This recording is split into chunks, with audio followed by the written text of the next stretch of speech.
নিষিদ্ধ ঘোষিত আওয়ামী লীগের নেতাকর্মীদেরকে প্রশিক্ষণের অভিযোগ আসা মেজর সাদেককে সেনা হেফাজতে নেওয়া হয়েছে।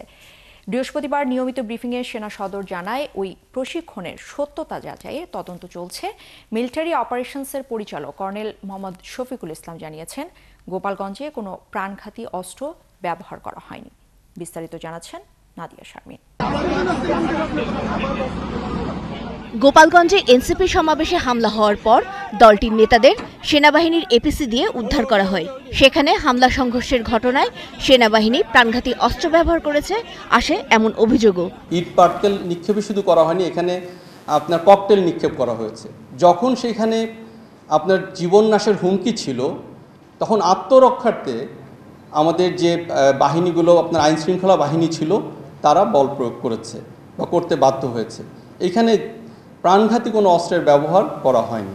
নিয়মিত ব্রিফিংয়ে এ নিয়ে প্রশ্নের উত্তর দেন সেনা কর্মকর্তারা। আমরা কোনো রাজনৈতিক দলকে বিশেষভাবে কখনো কাউকে সহায়তা করিনি এবং আমাদের দায়িত্বের মধ্যে আমরা কাউকে বিশেষভাবে দেখি না। এনসিপিকে টার্গেট করে আমরা তাদেরকে প্রোটেক্ট করেছি, ব্যাপারটা তা নয়। কোনো দল নয়, বরং জীবন রক্ষার্থেই আমাদেরকে এই কাজটি করতে হয়েছিল, যা ভবিষ্যতে অব্যাহত থাকবে। তারা বলেন, গোপালগঞ্জে প্রাণহানির ঘটনা দুঃখজনক। তদন্ত কমিটি খুঁজে বের করবে যে কিভাবে এটা হয়েছে, কেন হয়েছে। এদিকে মেজর সাদিক নামে এক সেনা কর্মকর্তার বিরুদ্ধে নিষিদ্ধ আওয়ামী লীগের নেতাকর্মীদের প্রশিক্ষণ দেওয়ার যে অভিযোগ এসেছে তা যাচাই করে দেখা হচ্ছে বলেও জানায় সেনা সদর। মেজর সাদিকের বিষয়ে আমরা অবগত এবং সে এখন তদন্ত চলমান। তদন্ত শেষে আমরা বলতে পারবো বিষয়টা।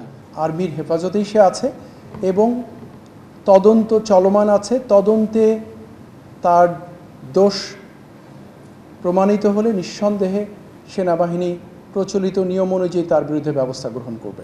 ব্রিফিংয়ে বলা হয়, পাহাড়ে বিভিন্ন গোষ্ঠীর চাঁদাবাজি ও সংঘর্ষ নিয়ন্ত্রণের চেষ্টা চলছে, তবে সব মিলিয়ে সেখানে পরিস্থিতি নিয়ন্ত্রণে আছে। আমাদের বর্তমান যে ক্যাম্প আছে সেখান থেকে বা আপনার যে টিওবি টেম্পোরারি অপারেটিং বেস থেকেও আমরা এই অভিযানগুলো পরিচালনা করব, যাতে এগুলো আরও এই ধরনের চাঁদাবাজির ঘটনা আরও কমে আসে।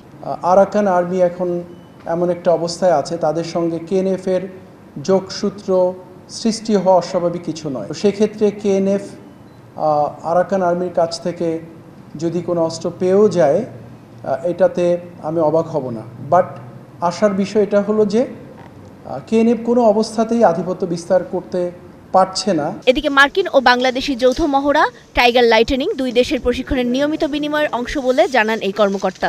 এটা একটা প্রশিক্ষণ যেটা বাংলাদেশ আর্মি ইউএস আর্মির সাথে করে থাকে। এটা এক্সচেঞ্জ অফ ট্রেনিং। মাইলস্টোন স্কুলে বিমান বিধ্বস্তের ঘটনায় স্থানীয় সেনা সদস্যরা তাৎক্ষণিক উদ্ধারে নামে এবং 29 সেনা সদস্য আহত হয় বলেও জানান মিলিটারি অপারেশনস পরিদপ্তরের পরিচালক। একটা বাচ্চা পুড়ে মারা যাচ্ছে, তার দিকে কেউ তাকাচ্ছে না, ভিডিও করছে। নাদিয়া শারমিন, ৭১, ঢাকা।